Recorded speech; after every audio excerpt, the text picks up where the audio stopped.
Em nome de Jesus, a palavra de Deus diz assim: não se turbe o vosso coração, credes em Deus, credes também em mim. Na casa de meu pai há muitas moradas. Se não fosse assim, eu vou-lo teria dito, pois vou preparar-vos lugar. E se eu for e vos preparar lugar, eu voltarei e vos levarei, para que onde eu estou, estejais vós também. Então disse Tomé: Senhor, nós não sabemos para onde vais. Como saberemos o caminho?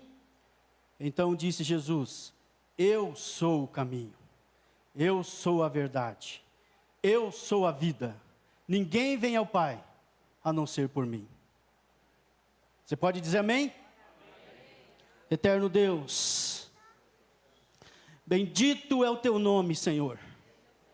Nós te glorificamos nesta manhã, Senhor. Nós te exaltamos, Pai querido, porque o Senhor deste para cada um de nós o privilégio, Senhor, de nós estarmos na tua casa, Senhor. E a gente pode te adorar, Senhor. A gente pode levantar nossas mãos. A gente pode glorificar o teu nome, Senhor. Porque só o Senhor é digno. Só o Senhor é merecedor. O que nós queremos e pedimos, Pai, humildemente, Senhor, fale conosco, Senhor. Usa-me nas tuas mãos, que eu seja um canal de bênção para os meus irmãos nesta manhã, Senhor. Deus amado, em nome de Jesus, eu me coloco diante da tua presença, Pai, em nome de Jesus, para a tua glória. Amém. Amém.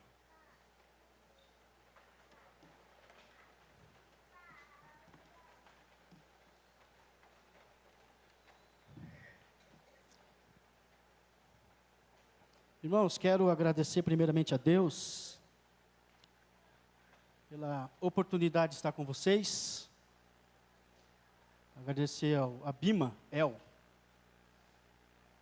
também ao pastor Marcos. Pastor Marcos a gente se conhece já de quando ele veio para Curitiba, né, Marcos? Acho que eu fui um dos primeiros amigos dele. Você lembra disso, né? Graças a Deus, pelo privilégio de nós nos encontrarmos. Eu vou pregar meia hora, tá bom? Se eu passar, vocês me perdoem.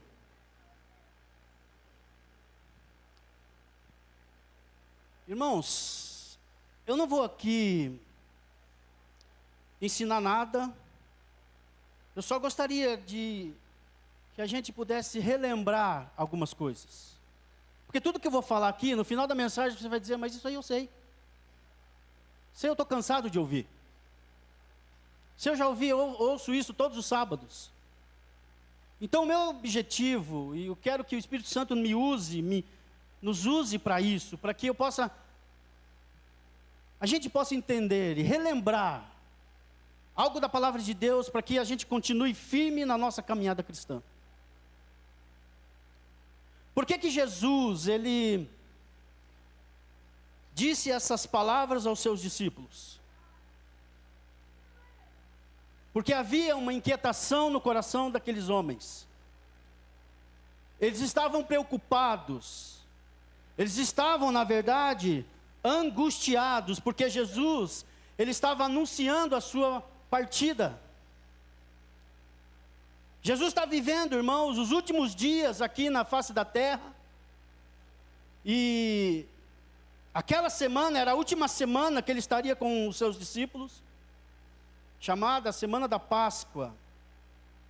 Um pouquinho antes, nós vamos ver que Jesus, ele entra nos portais de Jerusalém, montado em um jumentinho, e a multidão clamava, a multidão ovacionava Jesus, com palmas nas mãos, com ramos nas mãos, e eles diziam: Hosana, Hosana, bendito é aquele que vem em nome do Senhor.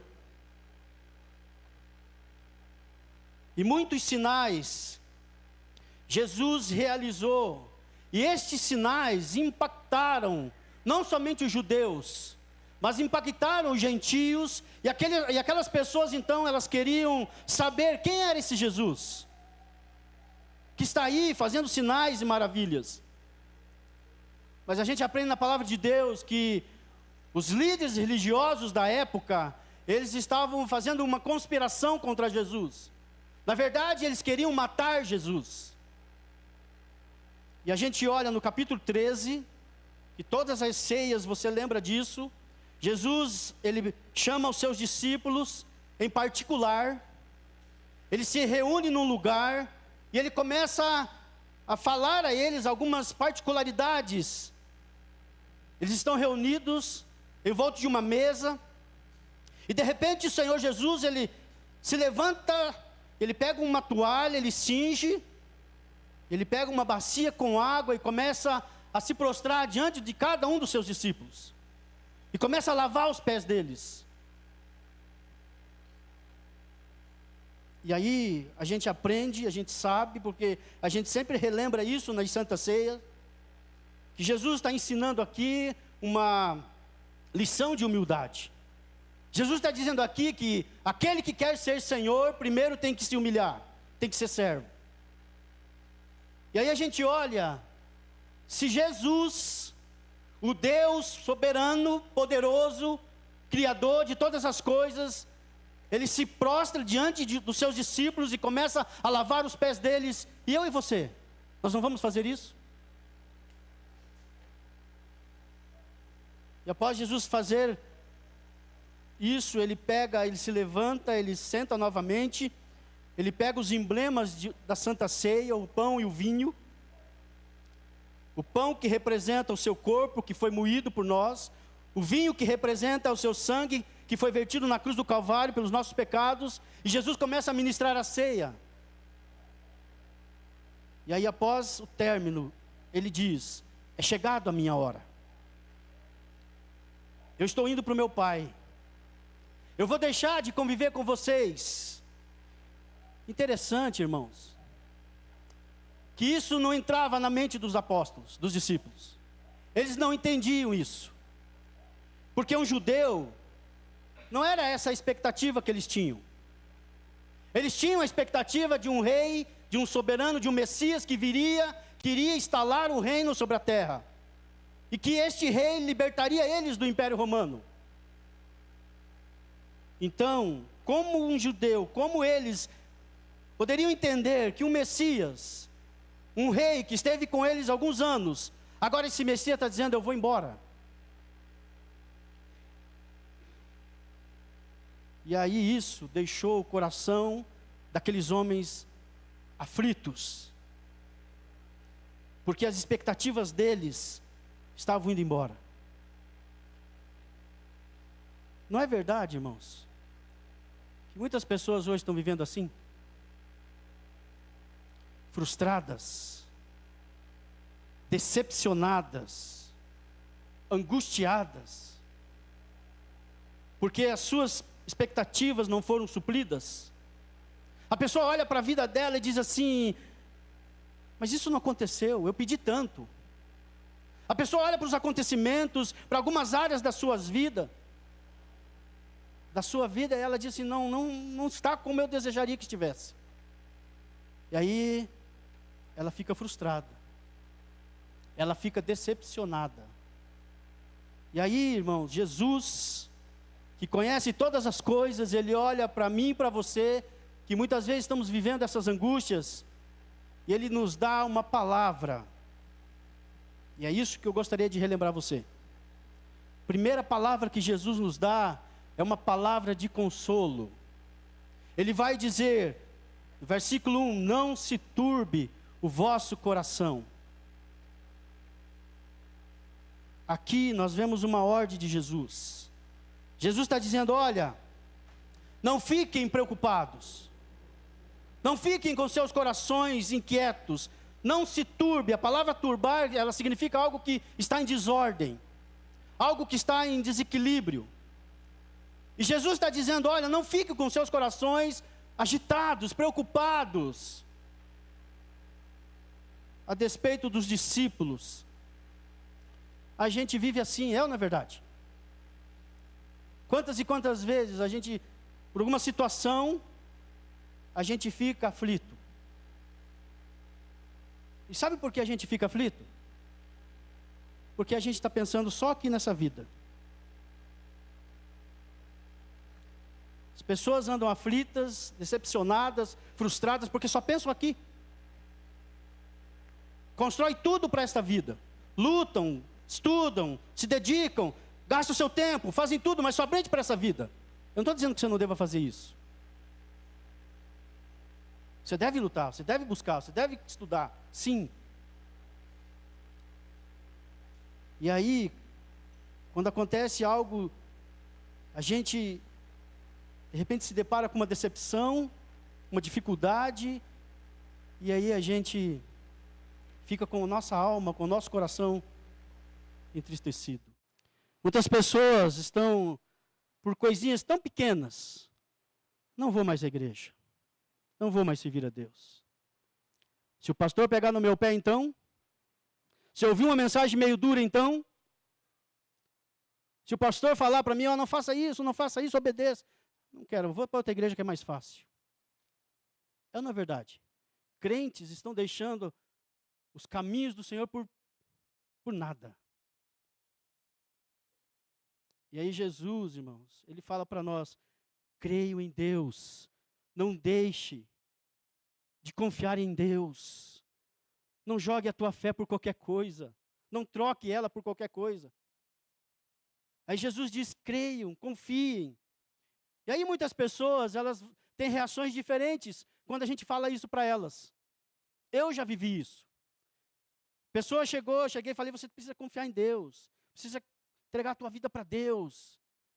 E aí a pessoa diz, a primeira reação, ela diz, não, eu não creio em Deus. Eu não confio em Deus, eu não acredito que Ele possa mudar a minha vida. As pessoas têm uma visão de finitude. Ou seja, elas só pensam aqui nessa vida. Elas não têm perspectiva futura. Então, sabe a pessoa que pensa só que é nessa vida? Sabe o que ela vai fazer? Ela vai dedicar toda a sua vida nessa vida. Porque ela não tem perspectiva de futuro. Mas tem uma segunda visão. Que é a visão deísta. Aquela pessoa que crê, ela acredita em Deus.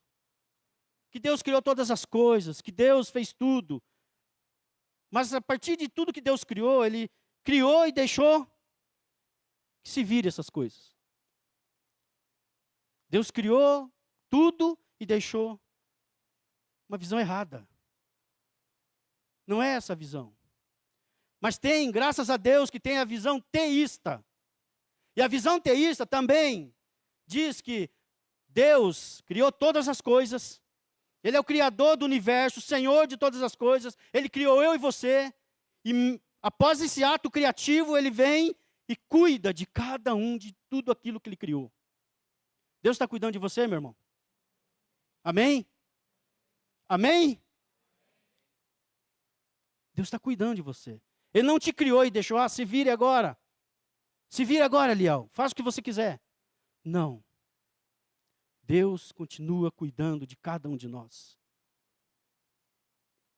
Por que Jesus, então, diz, creiam em Deus, e depois Ele vai dizer, creiam também em mim? Porque Ele não precisaria dar provas, mas Ele deu. Tudo aquilo que Ele falou, Ele fez. Ele disse assim, olha, vocês viram tudo o que eu fiz. Vocês presenciaram tudo o que eu realizei. Então não fiquem com o coração confuso. Não se turbem. Creiam em mim. Ele dá para a gente, irmãos, uma palavra de confiança. E agora, em terceiro, Ele dá uma palavra de esperança para nós. No versículo 2, Ele vai dizer, na casa do meu Pai há muitas moradas. Se não fosse assim, eu vou-lo teria dito, pois vou preparar-vos lugar. E se eu for e vos preparar lugar, eu virei outra vez e vos levarei para mim mesmo, para que onde eu estou, estejais vós também. Uma palavra de esperança. Jesus está falando do céu, meus irmãos. Jesus está falando de uma morada celestial. Olha, para onde eu vou, tem muitas moradas. E eu vou levar vocês para morar lá. Você crê nisso? Está muito fraco, irmãos. Vocês creem nisso? De verdade? Jesus vai voltar e vai nos levar para morar nas mansões celestiais com Ele. Ele prometeu na sua palavra. Ou você não crê mais nisso? Um dia, irmãos, Jesus vai romper esse céu aí. E Ele vai romper os portais celestiais. E por um novo e vivo caminho, nós vamos entrar na glória do Senhor. Jesus está dizendo: eu voltarei e eu vos levarei. Todos vocês que creram em mim, todos vocês que confiaram em mim, todos vocês que depositaram a sua fé em mim, eu vou levar vocês para morar comigo. E a Bíblia fala para nós que esse dia Jesus vai voltar nas nuvens do céu com poder e muita glória. Que Jesus vai vir, irmãos, e aqueles que estiverem mortos serão ressuscitados e receberão um novo corpo. E aqueles que estiverem vivos serão revestidos e subirão com o Senhor nos céus. E nós todos, Apocalipse fala para a gente, nós estaremos diante do Senhor, celebrando as bodas do Cordeiro. Amém, igreja? Amém, igreja? Essa é a tua esperança? Ou você está vindo, mais um culto. Sábado que vem tem outro culto. Domingo que vem tem outro culto. Tem mais um programa. Ou a gente está indo de culto em culto. Essa é a tua esperança? De verdade? Mas a nossa esperança não é aqui nessa terra. A nossa esperança é irmos para o céu. Chegará um dia em que nós estaremos diante do Senhor Jesus, celebrando com Ele, naquela grande ceia. Eu vou estar lá. Eu estou lutando para isso. Todo dia. Contra um camarada aí chamado pecado. Camarada não, né? Todo dia a gente está lutando com ele.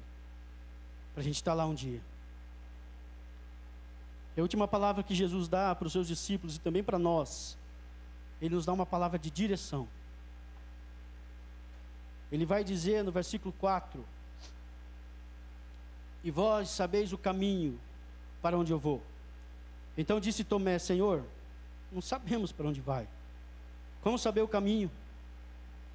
Jesus respondeu: eu sou o caminho. Eu sou a verdade. Eu sou a vida. Ninguém vem ao Pai se não for por mim. Jesus disse assim, irmãos: vocês sabem o caminho. Eu mostrei para vocês o caminho. Eu falei desse caminho para vocês. Eu falei sobre consolo, eu falei sobre confiança. Eu falei para vocês continuarem tendo esperança. Tudo isso vocês sabem. Aí o Tomé entra em cena. Como que a gente conhece o Tomé? Cara incrédulo, né? O Tomé não acredita em nada. Essa é a imagem que nós temos do Tomé. E a pergunta é para mim e para você: será que nós também não agimos muitas vezes como Tomé?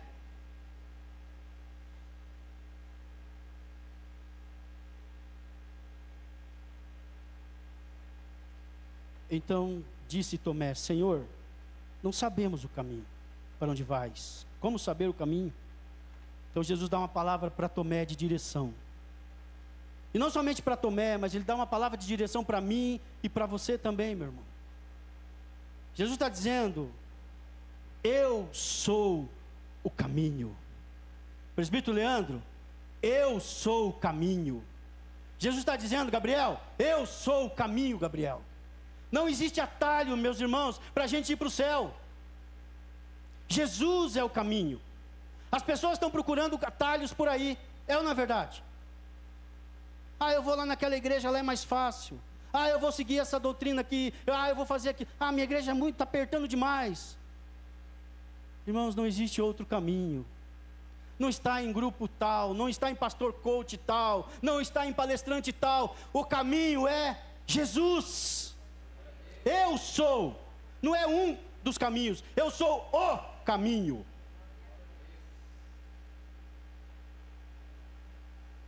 Capítulo 4 de Atos vai dizer: em nenhum outro há salvação, debaixo do céu, não há nenhum outro nome dado aos homens pelo qual devamos ser salvos. Só existe um nome, só existe um mediador entre Deus e os homens que nos levam à salvação, que nos leva para a casa do Pai. E o Senhor diz para mim e para você: ninguém vai ao Pai se não for por mim. Ninguém, irmãos. Nenhuma pessoa pode ir para a casa do Pai sem que primeiro creia que Jesus Cristo é o Senhor e Salvador. Jesus Cristo é Senhor e Salvador da sua vida. Sabe o que é Senhor? Você sabe, né? Senhor é o dono. Ele é o dono da sua vida? Não existe outro caminho. Sabe por quê? Porque foi Ele que subiu lá naquela cruz. Foi Ele que derramou seu sangue por mim e por você. Foi Ele que ao terceiro dia ressuscitou, para que eu e você pudéssemos ter acesso diretamente com o Pai Celestial. Então Jesus está dizendo: eu sou o caminho. Só existe um caminho, irmãos. Em segundo lugar, Jesus vai dizer: eu sou a verdade. Por que Jesus disse: eu sou a verdade? Porque às vezes, irmãos, a gente tem um entendimento de que existe uma luta espiritual entre Deus e o diabo. Que isso, irmão? Não existe?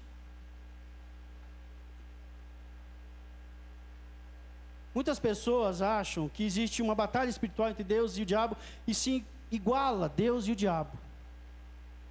Irmãos, Deus, Ele é infinitamente maior, amém? O diabo é um derrotado, ainda que a gente entenda a força dele, mas a palavra do Senhor vai dizer para mim e para você, que o nosso Senhor, Ele é o vencedor invicto.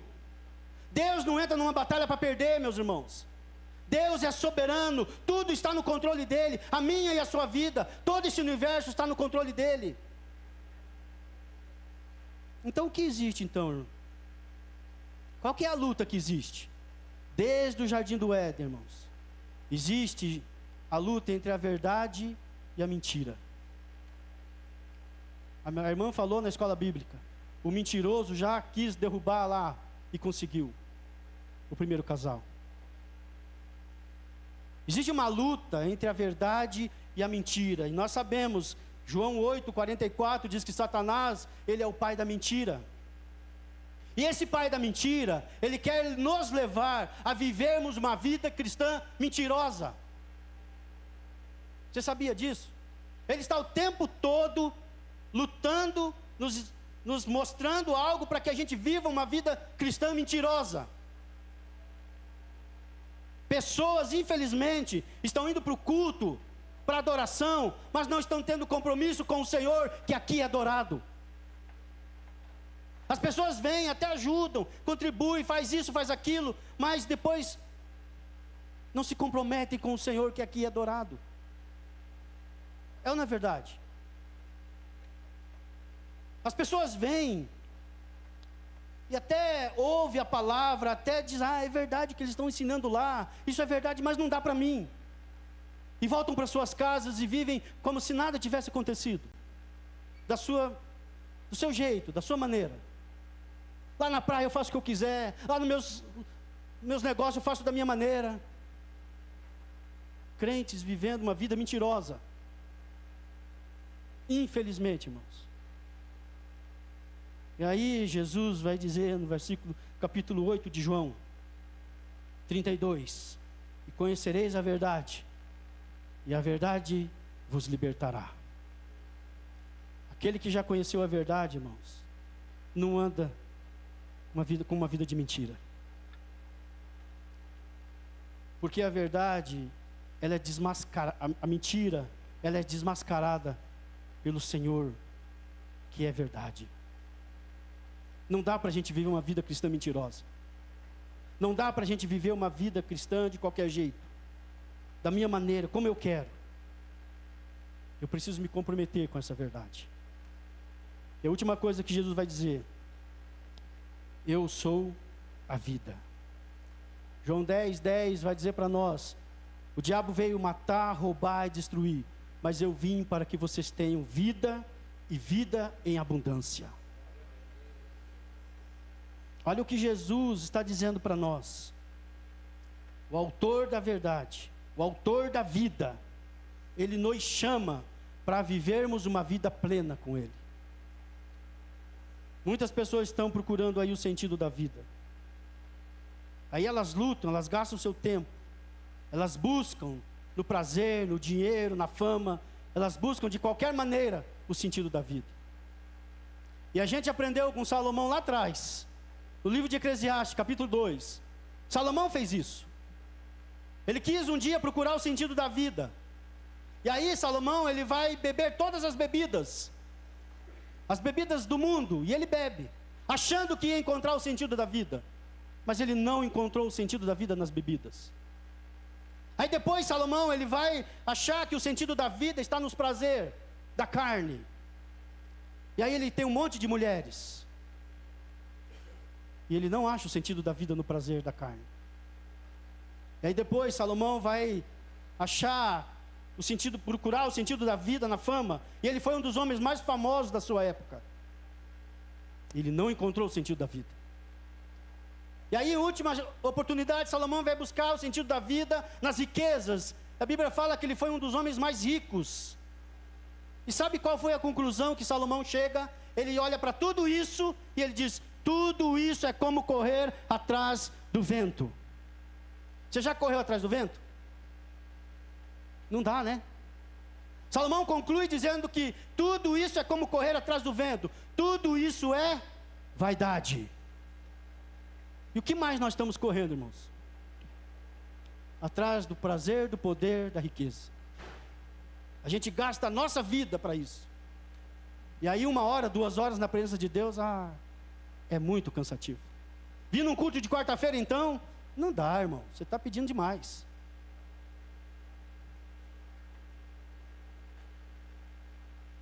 Irmãos, só em Jesus nós encontramos o verdadeiro sentido da vida para nós. Só em Jesus. Como eu disse, eu vim aqui só relembrar vocês. Só isso. Vocês sabem de tudo isso que eu falei.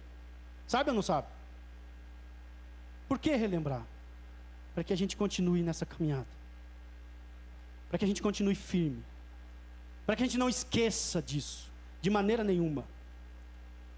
Quando você estiver afligido, quando você estiver passando por uma angústia, quando você estiver passando por uma dificuldade, lembre-se que Jesus te dá uma palavra de consolo, de conforto, de confiança, de esperança. Que Jesus te dá uma palavra de direção, dizendo: eu sou o caminho, a verdade e a vida. Foi isso que Jesus disse para os seus discípulos que estavam com seus corações agitados. E Ele está dizendo para mim e para você nessa manhã: não se turbe o vosso coração. Acalme o teu coração. Não saia daqui hoje, irmão, sem a certeza da tua salvação. A gente não sabe o que vai acontecer com a gente depois ali, quando acabar o culto. A gente não sabe se o Senhor vai voltar. Como que está a tua vida cristã? Como que está o teu relacionamento com essa verdade? Como está a sua vida? Jesus, Ele é o caminho que nos leva a viver uma vida de verdade. Jesus é o caminho que nos leva a viver uma vida abundante. Jesus é o caminho que nos leva para o Pai. Você crê nisso? Que Deus te abençoe.